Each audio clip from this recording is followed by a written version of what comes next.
things like that. The government does not run business efficiently. They need to get out of the way and trust the ideas of the free enterprise system that built this country into the #1 country in the world.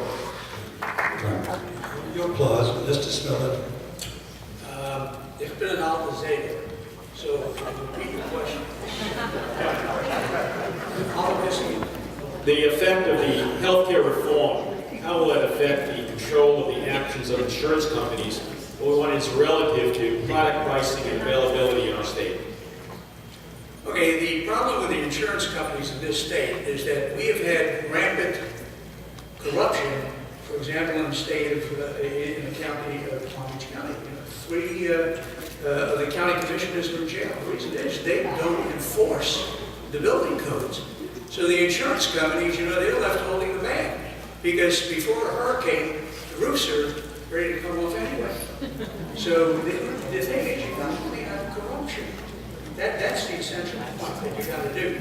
Now, we have, establishments both in the Democratic Party and the Republican Party who get money from builders and developers, and what they do is they give these people special privileges, they give them exemptions, and they don't inspect the homes that have been built down here. So the essential thing is to clean up the corruption. That's item #1. Now, if you were an insurance company, holy cow, would you want to take on a house where if 25% of the tile gets loose in a hurricane, that you're obliged by state law to replace that roof at $30,000, $35,000? The point is that, hey, let's be honest with ourselves. We have corrupt government. And we got to root these people out. I was told once that I could not bring charges of corruption against the Republicans because it would impact adversely on the Democrats. Can you imagine that? Mr. Deutsch, John. Thank you. I appreciate the question. There are a lot of things that are said in debates that we simply let pass, even if they're wrong. No. That's not what I was saying. But there is one that I simply can't let go. There are a lot of things you'll hear in any debate, but for Mr. Budd or for anyone running for public office to talk about the failures of Medicare in a debate for District 19, where for the seniors that I am privileged to represent, Medicare offers them the promise of health care when they need it to address their needs as they have them. That one I simply couldn't let go. Now, with respect to your question, the fact is, there's a lot of talk, we heard some earlier tonight about insurance companies and the role that insurance companies play. What does the health care bill do? The health care bill does a few things that affect the lives of real people. Number one, if you have a pre-existing condition, first children, then eventually everyone, health insurance companies will no longer be able to deny coverage to you. That's vitally important. Number two, if you realize later, or if the insurance company realizes later, after you've gotten sick, after you've incurred tens of thousands of dollars of expenses, that there was a missed T that wasn't crossed or I that wasn't dotted, you can't have that policy terminated. They can't terminate a policy simply because you get sick. And how does all of that apply to pricing? The fact is, if we crack down on these abuses and we ensure that the dollars are actually spent on providing health care, which the bill requires, the pricing will ultimately come in. And we come to in ensuring the support, both politically and monetarily, of both of those functions. Well, I would wish that my congressman would recognize the fact that, and I'm sure he does, that Israel is really a desperate situation in the Middle East. Jihad has actually been married to Jew hatred, and it's something that extends worldwide. But I think it's very important to understand the dynamics of what is taking place in the Middle East. Israel destroyed a nuclear plant 12 miles southwest of Iraq. If they allow themselves to use it as a ploy to destroy a nuclear plant on Iran after it has been loaded with fuel, believe me, this will be the worst thing that can happen to the Israeli community. And they will be the ploys of defending Saudi Arabia. Because, the Jews are actually a peripheral issue in the Middle East. If they all left tomorrow, the problems will not be resolved because Iran wants to export their revolution to overthrow the monarchies in the Middle East. And I think it's important for the congressman to understand that Saudi Arabia funded the war between Iraq and Iran at the tune of $23 billion a year for 8 years. And if Israel allows themselves to be deployed for defending Saudi Arabia, and Pakistan's nuclear effort was actually funded by Saudi Arabia so they could have a nuclear umbrella.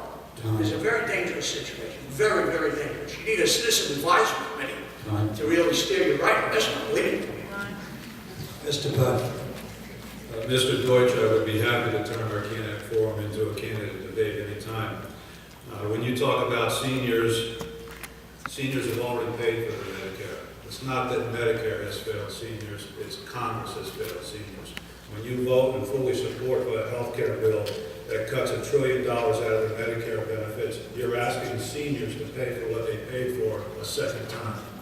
As far as answering your question, I fully support the money that we send to Israel right now to continue them to have the leadership militarily in the Middle East. We cannot afford Israel to fall behind militarily with the threats that they face on their borders. Our president suggested that Israel conform to the Nuclear Non-Proliferation Act. That is wrong. Our president has signed on to a UN resolution condemning Israel for the flotilla incident. That is wrong. Ladies and gentlemen, remember the 14 days in October in 1962, the Cuban Missile Crisis. Every sovereign nation not only has the right, but they have the responsibility to protect their citizens. And that includes Israel, and that includes the fact that the United States cannot be condemning a long-term ally, a long-term democratic friend in the Middle East. That is clearly wrong, and we cannot be going down that path. Let me start by saying, We appreciate the passion, but we made a pledge to each other. We will not say that. let me start by saying it's frankly irresponsible. Wait a second. He already answered this question. My apologies, sir. It happened at It was another a memorable response. Mr. Bud, I make mistakes all the time.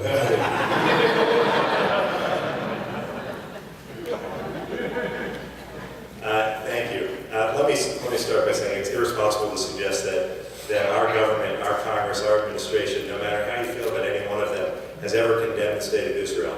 The fact is, my role as a member of Congress is simply an extension of the role that I've played in this community for the entire time that I've lived here. I moved to Florida. I became an active member of the pro-Israel community. I went to Washington repeatedly to lobby in support of foreign aid because I understand how important it is, not just for Israel and Israel's security, but for our own security, to ensure that Israel has the resources that it needs, to ensure that Israel has the qualitative military edge that it needs in that difficult region. With respect to the peace process, my role as a member of Congress is exactly the role that I've played for the past 6 months since I've been a member of Congress, which is to stand up when necessary, to make very clear that as someone who's been an active leader in the pro-Israel community, who's been to Israel many times, and who understands the importance, the vital importance of these issues, that it is the responsibility in any peace process to ensure that if there is going to be peace, that is peace that comes from the decisions made by the Israeli government on behalf of the Israeli people, number one. Number two, it is imperative that in the context of the peace process, we recognize that Prime Minister Netanyahu had made unprecedented steps in order to move this process forward, only to be reciprocated 9 months later. And finally, for the Prime Minister to ask as a goodwill gesture that the Arab states recognize Israel as a Jewish state and to be rebuffed must be objected. That's what I've done as a member of Congress. That's the role that I do. You're all doing great, and we're moving directly into the final summary statements. We'll begin with Mr. Snow.